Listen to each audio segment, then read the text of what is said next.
Bonjour à tous chers amis, nous sommes aujourd'hui une nouvelle série dans la halachot qui s'appelle Ben Adam Lachavero. Je pense que ça s'appelle les mitzvot de société. Quand on vit en société, il y a plusieurs thèmes qu'on va aborder si Dieu veut pour les prochaines semaines.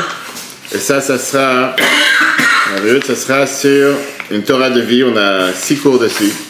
Après on aura tout ce qui est vie de société et après tout ce qui a les intérêts. Quand on parle de Torah de vie, on va voir aujourd'hui le premier chapitre qui vient et qui nous parle par exemple quelles sont les lois, quelles sont les halachot que la Torah nous ordonne le devoir de tout faire pour éviter les dangers. Ne pas se mettre en danger et comment éviter les dangers. Éviter les dangers, que ce soit à la maison, que ce soit au travail, que ce soit dans la vie en général. Et oui, même dans ça, la halakha nous dit quoi faire. Après, on verra comment le devoir de faire attention à la santé. Et ça tombe bien puisque ce sera la semaine prochaine. La semaine d'après qu'on parlera aussi dans Djela et le cours sera en rapport avec la santé. Après, on verra le devoir de sauver des vies, don d'organes, respect aux personnes plus âgées, rabbinim, etc. Et par rapport au rapport que nous avons avec les animaux. Ça, c'est tout ce qui est dans ce qu'on appelle les lois de société. Mitzvot chez Ben Adam Lachavero. Donc aujourd'hui, on commence avec le premier chapitre qui est qu'est-ce que la Torah nous ordonne, comment on a le devoir de faire attention à différents dangers. Première règle, on a une obligation de la Torah de faire attention à sa santé, à la vie, et de ne pas se mettre en danger volontairement. D'où est la base de cette mitzvah? V'nishmatam me'ad nafshatechem. V'nishmatam me'ad nafshatechem, c'est un pasuk dans le Chumash Va'etchanan, Chumash de Deutéronome, chapitre 4, versets 9 à 15. Faites attention à votre santé. Alors, une des bases de cette histoire, c'est bien sûr, la Gemara nous raconte, avec qu'il y avait un juif, la Gemara Brachot, page 32, qui priait dans la rue, et il y a un roi qui est venu, il a salué, il était en train de faire la Hamida, il a salué, il n'a pas répondu. Il a attendu jusqu'à qu'il termine. Il lui a dit, espèce d'idiot, c'est écrit dans ta Torah, faites attention à ta santé. Et quand je t'ai salué, tu m'as pas répondu, j'aurais pu te couper la tête avec mon épée. Et qui t'aurait défendu après? De là, il lui a dit, alors attends, je sais ce que j'explique, etc. Bref, de là, la Gemara déduit, de là, on comprend que oui, la Torah nous dit qu'on a le devoir de faire attention à ne pas se mettre en danger. Que le Chachamim vient t'explique, dans le Shulchan Aruch, Siman 427, que la vie est un cadeau que Dieu nous a donné. Pour faire avec ça le bien et faire sa volonté. Et donc c'est pour ça qu'on n'a pas d'autonomie sur la vie. On doit faire attention à la vie, on n'a pas le droit de se mettre en danger. À tel point que la Torah, elle rend et elle sanctifie la vie, qu'on a le devoir de faire attention à sa santé et faire attention à la vie, ça repousse la majorité des méthodes de la Torah. Et c'est pour ça, par exemple, quelqu'un qui pense qu'il a un danger s'il va jeûner le jour de Kippour, il a le devoir de manger, comme c'est écrit dans la Gemara Yoma, page 82, Shulchan Aruch Siman 618, bien sûr, tout ça, on l'a vu dans les cours précédents qu'on peut revoir sur Torah.fr et bien sûr en parlant avec un Rav d'abord. Il y a aussi un terme qu'on voit plusieurs fois dans la Torah qui est Chamira Sakanta Meisura, qui veut dire c'est plus grave, c'est plus rigoureux un danger qu'une interdiction. Qui veut dire qu'il y a des règles dans lesquelles on a des doutes par rapport à est-ce qu'on peut transgresser une interdiction ou pas. Maintenant, moi, les Chachamim m'ont dit que quand tu as un doute par rapport à est-ce que tu te mets en danger ou pas, on ne prend pas le doute, on ne prend pas le risque de te mettre en danger. Et donc, dans la halakha bet, on voit par exemple que tu n'as pas le droit de te mettre dans une situation de prendre un risque inconsidéré. Qu'est-ce que ça veut dire prendre un risque inconsidéré? C'est par exemple un exemple d'aller te baigner dans une mer où il y a des tempêtes, où il y a un drapeau noir, où on te dit par exemple aujourd'hui la baignade est interdite. Et toi tu veux jouer le malin comme beaucoup, parmi eux, beaucoup d'Israéliens qui ont compris juste où c'est écrit qu'il faut interdire, c'est là-bas qu'il faut y aller. C'est une interdiction, pas juste que tu joues avec ta vie, c'est une interdiction de la Torah. Ou bien aller par exemple comment on appelle ça, aller se promener de manière dangereuse, que ce soit quand il y a des tempêtes, ou que ce soit dans les montagnes ou dans des chemins qui ne sont pas tracés, etc. Rentrer dans un bâtiment, que tu sais que le bâtiment risque de tomber, la halakha t'interdit aussi. Pareil, tu n'as pas le droit de manipuler des matériaux qui sont dangereux, sans combinaison, sans adaptation, sans avoir l'expérience, ou bien traverser une route où il n'y a pas de stop, où il n'y a pas de feu rouge ou quoi que ce soit. Ou par exemple, ça rentre dans ce critère aussi de conduire une voiture avec des défaillances sécuritaires. Par exemple, tu n'as pas vérifié les freins, ou tu n'as pas vérifié si la direction qui marche. Ou bien que tu pourrais pas seulement toi te mettre en danger, ou éventuellement aussi mettre en danger les autres. Alors on rentre dans ça, tu peux entrer dans un dossier très intéressant qui est est-ce qu'on a le droit d'aller sortir à la chasse ou est-ce que tu as le droit d'aller voyager sur la Lune? Dans le chute, Nadav et Yehuda, il te demandait une question à la chose suivante. Quelqu'un que Dieu lui a donné beaucoup d'argent, qu'il a une grande propriété, et il a beaucoup de forêts. Et dans cette forêt, il y a beaucoup d'animaux sauvages qui passent. Est-ce qu'il a le droit lui-même d'aller tirer à la chasse, d'aller chasser ces animaux, ou bien un juif n'a pas le droit d'aller chasser? Le Noda Yehuda, il parle de le sujet, en entrant d'abord qu'il y a un discours du Rabbi merveilleux contre la chasse dans les années 70, que lui parle tellement contre, c'est hallucinant que quelqu'un, le seul hobby, le seul sport qu'il cherche à faire, c'est d'aller juste s'amuser à tirer sur la tête d'un animal et se faire par terre pour amener un trophée à la maison. Comment la Bible dénonce cette cruauté. Mais là, le David parle du niveau halachique, il était dit comme ça. Il fait maintenant, c'est très bien que tout celui qui va à la chasse, qui va chasser, il se met lui-même en danger, parce qu'il rentre parmi des troupeaux d'animaux sauvages. Et la Torah te dit, et on sait très bien que qui a Torah, la Torah, elle a défini comme chasseur, et pas en bon terme, c'était Esav. Et la preuve, c'est que Esav lui-même a dit sur lui dans la Torah, maintenant je vais mourir. Je sais que je vais à la chasse, je sais que je me mets en danger. Et la Torah te dit, le Noda Yehuda te dit, le verset, tu dois l'apprendre au sens simple. C'est-à-dire le fait de se mettre en danger tous les jours. Et ainsi tient aussi le rang ben nachmanique. Maintenant, si quelqu'un, il a décidé qu'il veut se mettre en danger et il veut aller chasser, il transgresse sur l'interdiction de Venishma Tamer de Nafshatechem. Alors sur ça, les questions qui viennent dans les responsables de nos jours, Mishnah Halakha te demande, est-ce que d'après la Halakha, il y a un empêchement d'aller sur la Lune? Et il a répondu en disant que tu te mets en danger soit du fait que tu vas sur la Lune, soit du fait que tu restes dans l'atmosphère. C'est pas quelque chose qui est fait pour n'importe quel être humain, c'est juste un jeu comme aujourd'hui, les gens qui n'ont rien à faire avec leur argent, etc. Il y a des situations dans lesquelles c'est un doute. Je ne suis pas sûr que je me mets en danger ou pas. Dans la Halakha Gimel, par exemple, quelqu'un qui doit aller voyager pour des affaires dans un pays du tiers-monde. Un pays, ce qu'on appelle un pays qui est sous-développé ou un pays qui est listé en carte rouge. Par exemple, qu'il y a des menaces terroristes sur ce pays ou bien d'antisémitisme dans ce pays. Est-ce que tu as le droit de prendre le risque ou tu n'as pas le droit de prendre le risque? La halakha, elle te dit, la réponse elle est qu'il faut agir de manière que si tu prends un risque considéré, qui est accepté chez des gens considérés, c'est pas considéré que tu risques ta vie. Par exemple, on sait très bien que c'est pas parce que c'est un pays du tiers-monde que personne ne va faire des affaires là, mais il y a des gens qui vont faire des affaires, ils sont protégés, ils ont des agents de sécurité, ils sortent pas dans certains endroits, ils vont pas faire attention à ne pas se faire kidnapper. Quand tu parles par exemple du Niger et tous ces pays-là, que tu as des businessmen du monde entier qui voyagent là-bas, mais qui savent que c'est des zones de risque, des zones dangereuses, des zones dans lesquelles il faut se protéger. Et donc la halakha ne peut pas te dire qu'un comportement de telle manière, c'est forcément que tu te mets en danger de manière intolérable, et c'est pour ça que la halakha le permet. Quand c'est un cas que la situation elle est grise, qu'on n'est pas clair, et qu'on ne sait pas forcément si oui ou non, il faut demander à l'arabe d'abord pour savoir est-ce qu'on a le droit de se mettre dans tel danger ou pas. Ça c'est numéro 1. Halakha te dit maintenant, regardons ce qui se passe dans la maison de chacun d'entre nous. On a le devoir aussi d'enlever les risques qui sont parfois pas seulement des risques pour nous, mais des risques aussi pour les autres. Et c'est pas seulement à cause des autres, mais c'est à cause de soi-même, parce que c'est la même règle. De la même manière que tu n'as pas le droit de te mettre en danger, tu n'as pas le droit de faire quoi que ce soit qui pourrait éventuellement mettre en danger les autres. Et c'est pour ça que par exemple, tu n'as pas le droit de laisser chez toi dans la maison un puits, dans la cour, ouvert, qui n'est pas bouché. C'est pas forcément un puits. Ça peut être n'importe quelle chose qui peut être dangereux, que tu laisses par terre, que ce soit un marteau, que ce soit un couteau, ou quelque chose qu'un enfant il va pouvoir trouver, qui n'est pas savoir quoi faire avec, ou des allumettes, et qui pourra mettre un danger dans la maison, tu es responsable. Un arbre ou une barrière qui risque de tomber. Tu n'as pas le droit de laisser une chose pareille dans la maison. C'est encore une fois, c'est Shulchan Aruch, Siman 382. Un morceau de mur qui risque de tomber. Et pas seulement ça, dans ça rentre. Et malheureusement, ce qui est malheureusement pas respecté dans beaucoup de cas, de ne pas construire une maison, une résidence, un bâtiment, sans avoir ce qu'on appelle, nous, le bureau de contrôle, sans avoir la sécurité derrière, sans avoir ceux qui vont dire est-ce que tu as le droit de casser ce mur, pas le droit de casser ce mur, tu as le droit de faire telle ouverture, pas le droit de faire telle ouverture. Et malheureusement, on s'est rendu compte les dernières années en Israël, encore une fois, combien de salles de mariage, etc., que les choses n'étaient pas faites aux normes, et le jour que tout marchait bien, et le jour où tout marchait mal, que Dieu nous en préserve, il y a eu des dizaines de morts et de blessés, etc. Après, on s'est demandé, et alors ça n'avait pas été construit dans les normes. Tout ça, ça fait partie de la même halakha. Pareil, des prises de courant qui sont découvertes, et que quelqu'un peut se mettre en jeu, ou des câbles qui sont découverts, ou bien de s'attacher de manière,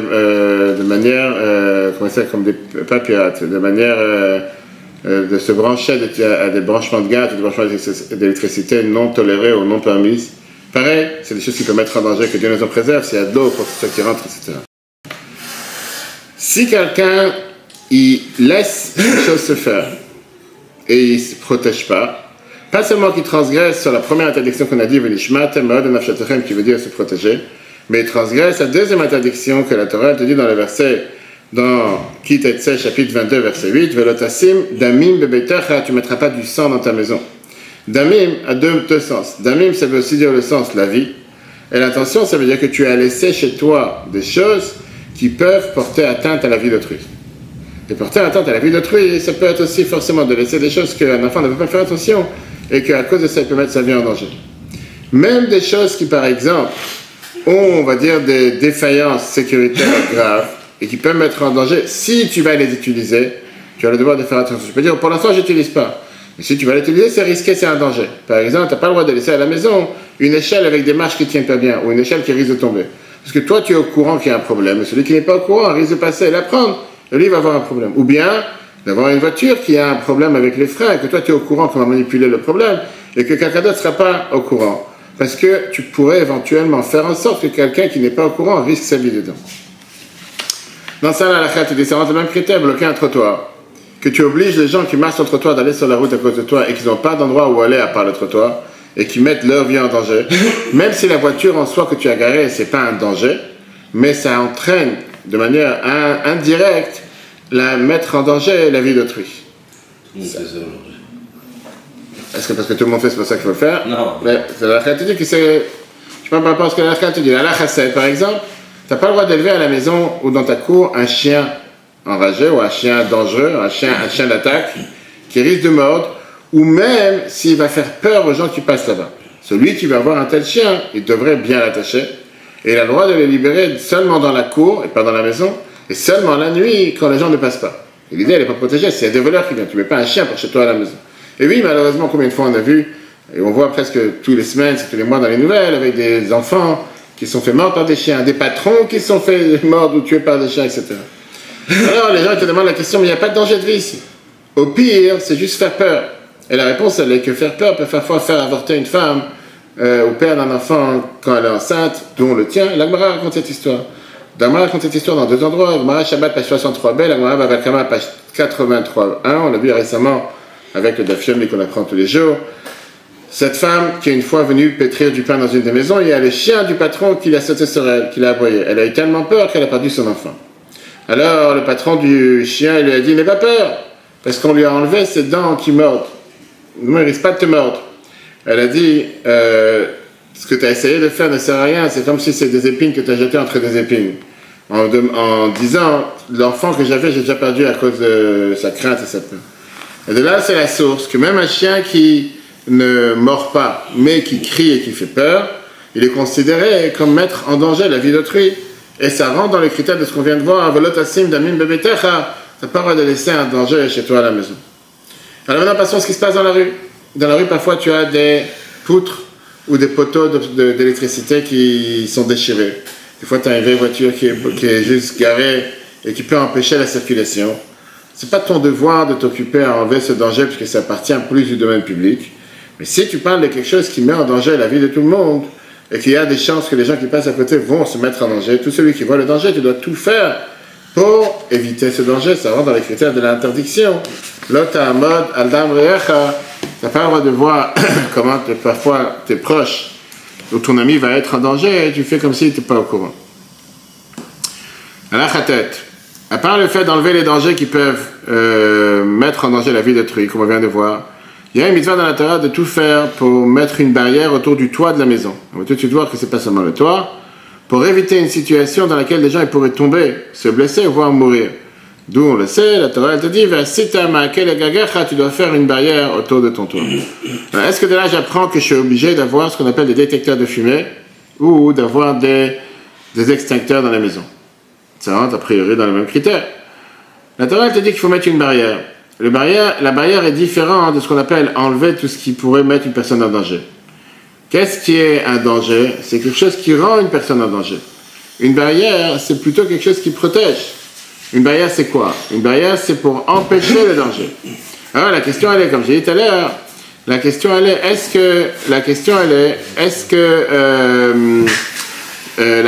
alors si c'est comme ça, est-ce que je dois forcément mettre un extincteur, par exemple? ou bien est-ce que j'apprends que je dois mettre tous ces équipements qui existent pour éviter de me mettre en danger, ou bien de me sauver dans le cas où il y a un danger. Et regardons les différents cas. Le fait de pouvoir tomber d'un toit sans barrière, ça c'est forcément un danger. Je vais prendre dans le sac, tiens. Tiens, je sais qui peut être dans le sac. Alors, le fait de tomber d'un toit sans barrière, c'est forcément un danger. Maintenant, si c'est un danger qui est moins courant, est-ce que la Torah t'a demandé de s'assurer de ne pas tomber dans ce danger? Pour ça, il faut regarder chaque cas particulier, chaque cas séparément. Un toit qui n'a pas de barrière, on peut clairement le comparer à une échelle qui est bancale et qui va tomber. Après, on va rentrer dans quel toit tu rentres. Est-ce que dans tous les toits, tu es censé marcher? La majorité des maisons dans le monde, des toits, c'est pas les choses que les gens ne vont pas marcher sur les toits. Les toits, ils sont faits en général ou pour aller visiter les douches, qu'on appelle ça, les différentes ballons de chaud, de chauffe-eau, etc., ou les différentes machineries qui ne sont pas fait pour la norme. Quelqu'un de normal ne va pas marcher là-bas. Mais quand tu as par exemple une maison qui n'a pas de détecteur de fumée, la maison en soi n'est pas un danger. C'est dans le cas où il y aura de la fumée et que tu n'es pas au courant, par ça que tu as un détecteur de fumée, ça peut aider. De là à dire que ça rentre dans les critères de la mitzvah de Maaké, non. La Torah ne va pas t'obliger à mettre un détecteur de fumée dans chaque maison, même si aujourd'hui on te dit que c'est la norme et d'après l'assurance c'est une obligation. Mais dire que ça rentre dans le critère de mitzvah de Maaké, parce que si tu n'as pas un détecteur de fumée, la maison elle est en danger. La maison elle n'est pas en danger s'il n'y a pas un détecteur de fumée. La fumée c'est un plus. S'il n'y a pas de fumée dans la maison, elle ne devrait pas avoir de problème avec un détecteur de fumée. Par contre, si tu as une entreprise qui a des produits qui sont des produits enflammants, inflammables, pardon, où là le danger est beaucoup plus grave.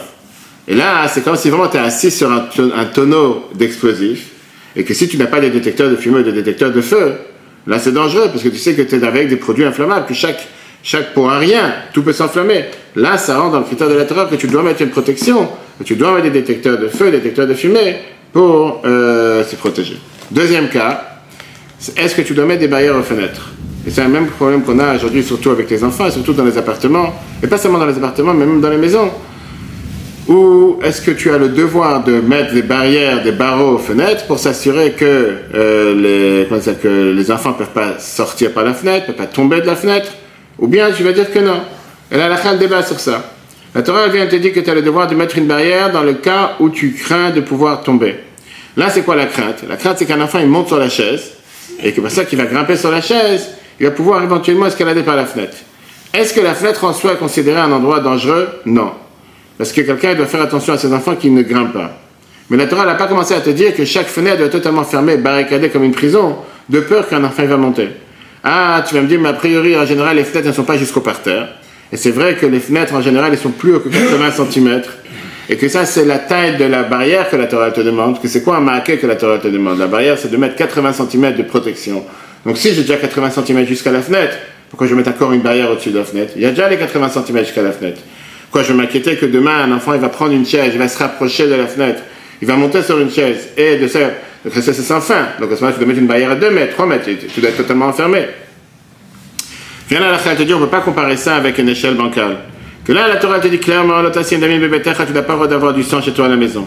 Même s'il y a un danger, mais le fait que l'enfant, il n'est pas censé monter sur la chaise, et qu'en général, on essaie d'habituer les enfants à ne pas monter sur la chaise, pour ne pas se rapprocher de la fenêtre, on n'a pas cette obligation de mettre une barrière pour qu'un enfant ne passe pas à travers.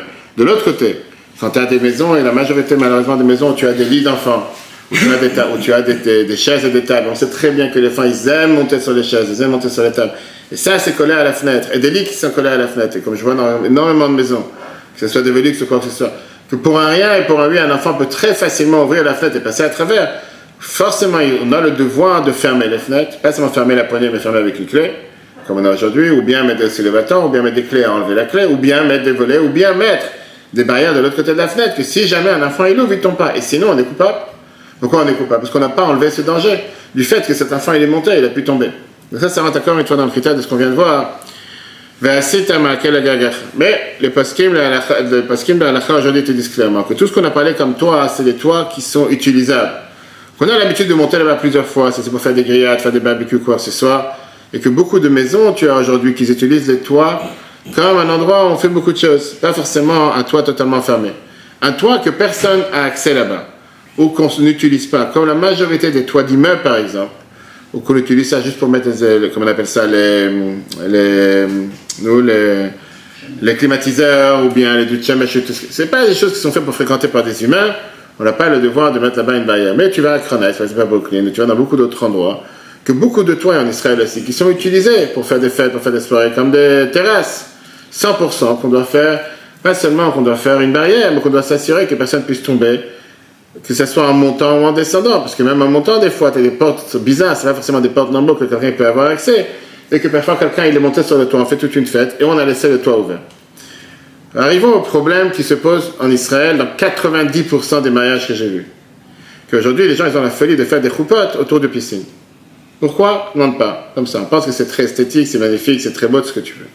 Ça arrive presque chaque mariage, volontairement ou involontairement, que tu as ou des adultes, ou des enfants, qui n'ont pas vu la piscine. Alors bien sûr, c'est toujours aujourd'hui, c'est très très beau, les gens ils prennent des photos, ils des selfies, tout le monde s'éclate de rire. Mais que Dieu nous en préserve. Mis à part le fait qu'aujourd'hui c'est la norme et c'est la règle, et tu n'as pas le droit de laisser une piscine ouverte, sans aucune barrière autour, sans aucun grillage autour, sans aucune protection autour. Pourquoi mettre les gens dans un danger volontairement? Qui est coupable? Celui qui a organisé la fête, celui qui s'est marié, celui qui est à la salle, celui qui fait venir les invités. Et si on peut entrer dessus pendant 1 heure. Et la réalité, elle est qu'en parlant, c'est 100% contre la halakha. Tu n'as pas le droit de faire en sorte d'amener des gens dans un endroit qui volontairement ils se mettent en danger. J'ai dit oui, mais les gens ils font attention. Alors comment tu expliques qu'à un mariage sordide, il y a quelque chose qui se passe? Alors les gens ils s'éclatent de rire, ils sont tombés dans l'eau avec le costume, c'est magnifique. Mais pas tout le monde sait nager. Et pas tout le monde attend le danger. Et tu vois des enfants courir dans tous les sens. Et il n'y a aucune protection.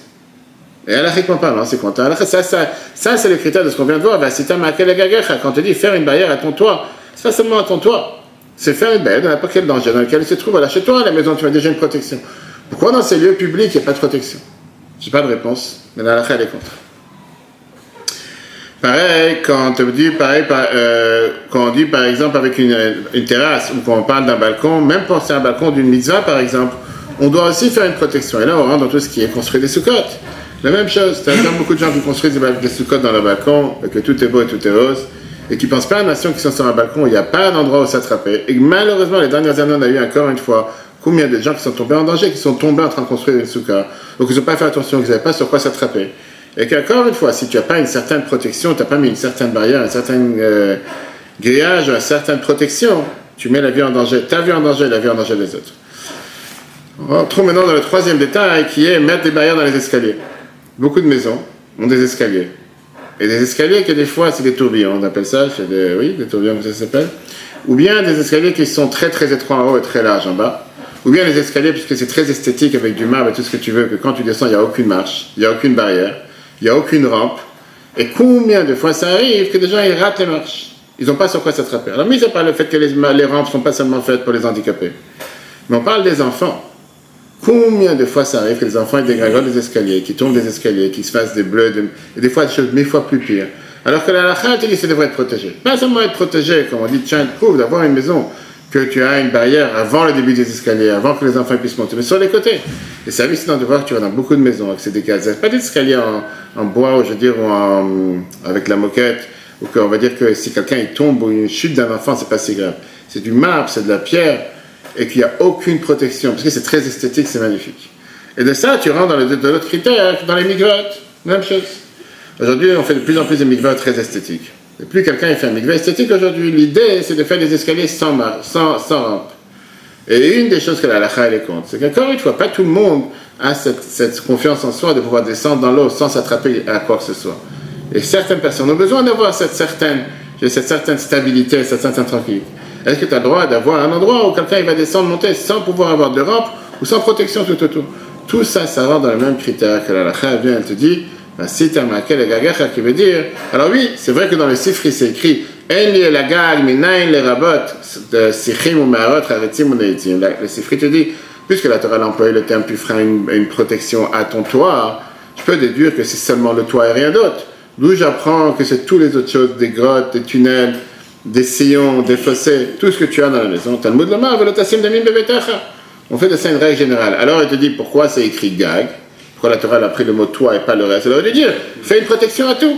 Le Sifri te répond, prête le keves. La Torah a voulu te dire que le keves, qui était la rampe qu'il y avait sur le temple, là, il n'y a pas besoin d'avoir de barrière. Pourquoi? Parce que la halakha te dit que la rampe qu'il y avait sur le temple qui montait pour aller faire les sacrifices, c'était large de 16 amot, 8 mètres. Quand tu as quelque chose qui est large de 8 mètres, en général, quand tu vas au milieu, il n'y a pas de risque que tu vas tomber. D'abord, c'était pas fait pour tout le monde, c'est fait pour les kohanim. Mais quelqu'un normal, il doit le faire. Donc après la halakha, c'est sûr que quand tu as des marches qui ne sont pas assez longues, et des marches qu'il n'y a pas où t'appuyer, tu dois forcément avoir quelque chose pour pouvoir s'appuyer. Et encore, on ne parle pas maintenant des personnes âgées. On parle de personnes tout court. Combien de fois ça arrive que juste tu n'as pas sur quoi t'attraper et tu risques de tomber.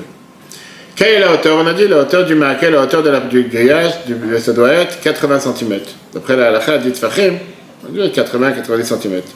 À tel point que la halakha, elle fait attention à ça, c'est qu'il y a une bracha particulière qui doit être faite. Et on te dit que quelqu'un qui construit une maison, ce serait bien qu'il laisse cette partie pour lui, qu'il ne laisse pas faire par un non-juif, parce que si c'est un non-juif qui le fait, il ne pourra pas faire la bracha. Baruch ata Hashem, Asher kideshanu b'mizotav etzivanu la'asot ma'akeh. Tu as le devoir de faire ce qu'on appelle une barrière, de faire un grillage, de faire une protection pour protéger tout ton entourage. On ne va pas dans les détails qui c'est qui doit faire la prière, qui c'est qui doit faire la protection, etc. Ça, c'est le point numéro 1. Point numéro 2, comme on l'a dit tout à l'heure, dans ça rentre aussi l'importance de faire attention à la santé et de faire attention à la guérison tout court. La Torah te dit que tu n'as pas le droit de pouvoir de te faire n'importe quelle chose qui peut te mettre en danger de manière directe. Par exemple, d'être à côté d'un malade qui a des maladies contagieuses. De boire de l'eau que tu crains qu'il y a dedans de produits qui te mettent en danger ou des eaux qui sont contaminées. D'où vient l'idée? Derrière, tu vas te dire que puisque Dieu nous a donné la vie, nous a donné le corps pour utiliser comme il faut à bon escient, apprendre la Torah, faire les mitzvot, servir Dieu, on a le devoir de faire attention à la santé. Pareil, tu n'as pas le droit de te causer du mal ou de te faire une blessure, même si tu ne vas pas subir de cette blessure. Sauf si tu le fais pour un but ou pour un point spécifique. Par exemple, opération esthétique. Chirurgie esthétique, est-ce que c'est permis ou c'est interdit? Alors qu'il y a des gens qui pour eux ils ont un certain complexe. Si jamais le nez n'est pas aussi rond qu'il doit être, ou il n'est pas aussi pointu qu'il doit être, ils ne peuvent pas se voir vivre. Des gens qui sont à un tel niveau. Je parle aujourd'hui des gens qui font tout et n'importe quoi. Et ce n'est pas la question, est-ce que la halakha permet ou pas. Deuxièmement, est-ce que tu as le droit de faire par exemple un trou dans les oreilles pour mettre des boucles d'oreilles? Ou bien est-ce qu'on a le droit de faire des prises de sang? Donc tous ces critères, la Torah te permet. Quand il y a pour un but particulier, quand il y a juste se faire du mal pour se faire du mal, on n'a pas le droit. Quoi est la source de cette halakha? La base, elle est que, parce que la Torah considère que ton corps ne t'appartient pas. C'est pas quelque chose qui t'est donné à toi, c'est je fais ce que je veux avec mon corps. Et de la même manière que tu n'as pas le droit de faire du mal et de causer du tort au corps de quelqu'un d'autre, tu n'as pas le droit de te causer du tort à quelque chose qui t'appartient. Ton propre corps, ça c'est Shulchan Aruch, l'Ilchot Nizkek Uvenefesh Seif Dalet. D'ailleurs, dans ça rentre aussi le critère de fait d'écouter tout ce qui sont les autorités sanitaires quand il y a une épidémie ou quoi que ce soit. Rentrons maintenant dans les différents détails que la halakha te dit par rapport à manger. Et est-ce qu'on sait qu'il y a certaines choses qui font directement quelque chose du mal au corps ou à l'âme? Parce que la halakha te dit les choses qu'on n'a pas le droit de faire Mishum Sakana à cause de danger. Quelles sont les choses qui sont interdites Mishum Sakana? Il y a 3 grands critères Mishum Sakana à cause d'un danger. La première catégorie, c'est les choses qu'aujourd'hui tout le monde comprend que ça met des personnes en danger. Par exemple, on va te dire, ne pas mettre une pièce dans la bouche. Ils vont dire qu'une pièce a des microbes, etc. Le deuxième critère, c'est des choses qui sont des maladies spécifiques ou dangereuses. Maintenant, ça se peut qu'ils ne sont pas considérés comme un danger par rapport à la connaissance médicale qu'on a aujourd'hui. C'est sûr qu'il y a un certain moment que c'est un danger aujourd'hui, non. Mais même eux, on va les interdire comme dit le Khatam Sofer. Puisqu'à une certaine période, on les a interdits, on les interdit aussi aujourd'hui pour rentrer dans les détails. Et le troisième critère, c'est quoi? C'est des choses qui sont interdites par des raisons mystiques. Qu'on n'a pas de raison pourquoi c'est interdit. Que la halakha n'a pas donné de raison pourquoi. Par exemple, de ne pas laisser du manger découvert, de ne pas laisser mettre du manger sous le lit, de ne pas manger un oignon ou un œuf qui a été épluché la nuit, que la nuit est passée. Des choses qu'il n'y a pas de raison. Il faut demander à un médecin qui t'explique pourquoi. Il n'y a pas de raison. La halakha, elle a dit. On ne cherche pas à comprendre. Regardons par rapport au premier critère qui était tout ce qui est l'hygiène et tout ce qui est les infections. Les Chachamim t'ont interdit de faire n'importe quelle chose qui n'est pas hygiénique qui peut transmettre des maladies. Par exemple, mettre de l'argent dans la bouche, qui passe de main en main. Ou mettre du manger dans des endroits qui ne sont pas propres. Ou par exemple, de boire des restes qui sont restés dans le verre, qui appartient à quelqu'un d'autre, que quelqu'un d'autre a vu là-bas, de boire aussi de ce même verre. Si tu ne sais pas qu'est-ce qui se passe avec, tu vas dire c'est du common sense, c'est du sens commun. La halakha te dit, c'est quelque chose qui met une personne en danger.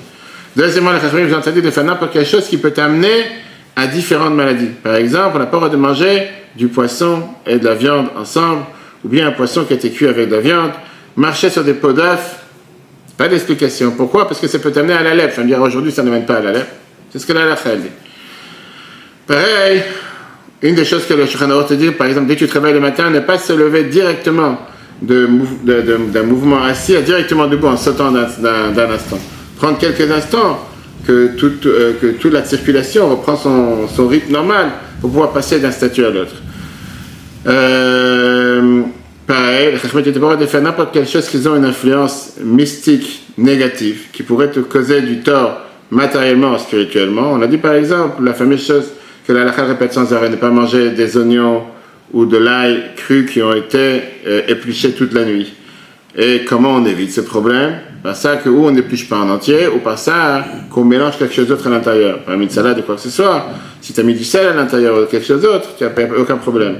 Pareil, un œuf qui a été épluché pendant la nuit, qui a passé la nuit qu'on n'a pas mélangé avec autre chose, on n'a pas le droit de le manger le lendemain, c'est considéré du poison. On n'a pas dû manger sous le lit. Parfois, certains te disent, même s'ils sont enfermés dans des boîtes, ils sont enfermés dans des sacs, si tu as dormi sur le lit où il y a du manger dedans, on ne mange pas le manger qu'il y a sur ce lit. Il n'y a pas de raison logique derrière. Là, la halakha te dit une chose pareille. Ça rentre dans les critères de toutes ces choses que la halakha dit qu'il faut faire attention parce que ça met une personne en danger. Passons maintenant à tout ce qui est la médecine.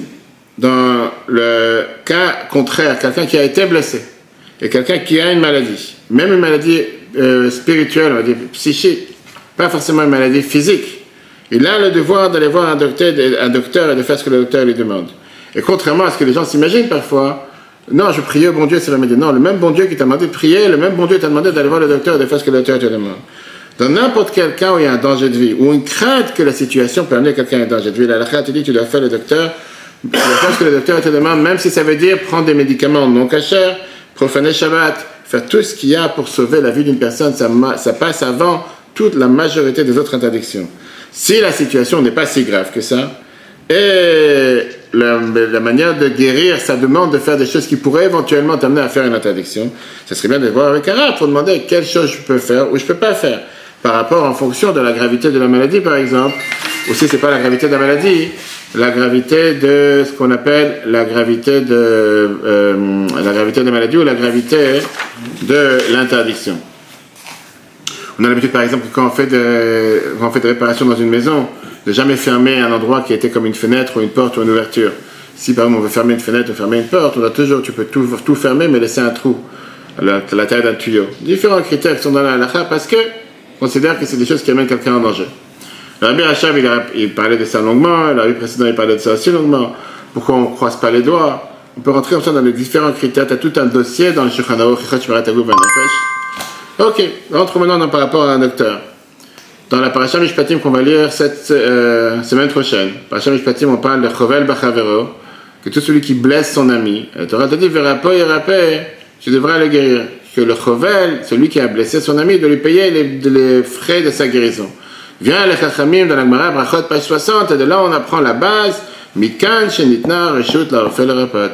De là, la Torah apprend qu'on a donné la permission à un docteur de guérir. A priori, un docteur aussi, il fait du mal. Il va piquer, il va couper, peu importe. Mais la halakha te permet. Donc, au Shulchan Aruch, on te dit clairement, un malade n'a pas le droit de s'appuyer sur le miracle. Il doit faire tout ce qu'il faut, naturellement parlant, pour appeler un docteur qui le guérisse. Et on sait combien de chassidés, beaucoup de gens ont été guéris par des médecins. Celui qui évite d'aller voir un médecin, il fait deux choses mauvaises. Premièrement, il s'appuie sur un miracle quand il y a un danger. Et ça même, ça va faire qu'on va se rappeler de ses erreurs quand il est tombé malade. Et deuxièmement, ça montre qu'il est tellement orgueilleux et qu'il s'appuie, qu'il est tellement digne de soi que Dieu va l'aider, qu'il pense qu'à ce moment-là, Dieu va venir l'aider, Dieu ne va pas l'aider. Dans Divrei Hayamim, chapitre 16, c'est écrit, le roi Asa, quand il était malade, il n'est pas parti voir Dieu, il est parti voir les docteurs. Maintenant, a priori, c'est pour montrer comme s'il a fait quelque chose de mal. Mais vient le bar dans Shulchan Aruch et dit non. C'était à l'époque pour dire qu'il a oublié de parler à Dieu aussi. Notre devoir, c'est de demander à Dieu, de prier à Dieu, mais aussi de s'assurer que Dieu va nous envoyer la guérison par le meilleur docteur. Le meilleur exemple qu'on a, c'est Rambam, Maïmonide. Donc, lui-même était docteur, dans le Pirush HaMishnayot, dans le Sachim, chapitre 4, il te dit que ceux qui disent que de suivre ce que les docteurs nous disent de faire, c'est contradictoire à avoir bitachon en Dieu, c'est une idée tordue, une idée bête et une idée idiote. Il fait, si quelqu'un il a faim, il est parti manger du pain pour manger, pourquoi il est parti manger du pain? T'as faim, demande à Dieu, tu vas plus avoir faim. Il fait la même chose. Est-ce que quelqu'un qui est parti se faire guérir par un docteur, on va dire qu'il a oublié son bitachon en Dieu parce qu'il est parti se faire guérir par un docteur. Le même bon Dieu qui t'a demandé d'avoir confiance en Dieu, t'a demandé d'aller voir un docteur. Et Rambam te dit, on les appellera des idiots, ces gens-là. Quand tu parles comme il fait de la même manière que je remercie à Dieu pendant que j'ai mangé, qui m'a donné à manger, que grâce à ça j'ai plus faim et comme ça je peux vivre. Je remercie à Dieu de m'avoir donné un docteur ou un médicament pour enlever ma maladie. Et dans la chaîne de la chassidoute, le langage de la chassidoute, l'abondance, bien sûr, c'est le bracha de Dieu. Mais Dieu, il a décidé d'envoyer cette abondance par les lois de la nature. Et les lois de la nature, ça dépend de chacun d'entre nous de le faire au maximum. Voilà pour aujourd'hui. Du coup, on replace sur le Torah.fr. C'est Dieu la semaine prochaine. Comme je dis, on continuera. Après qu'on a parlé de la médecine, on verra quel est notre devoir de sauver la vie. Don d'organes, don de sang, combien, quand, quoi. Si Dieu veut, à la semaine prochaine.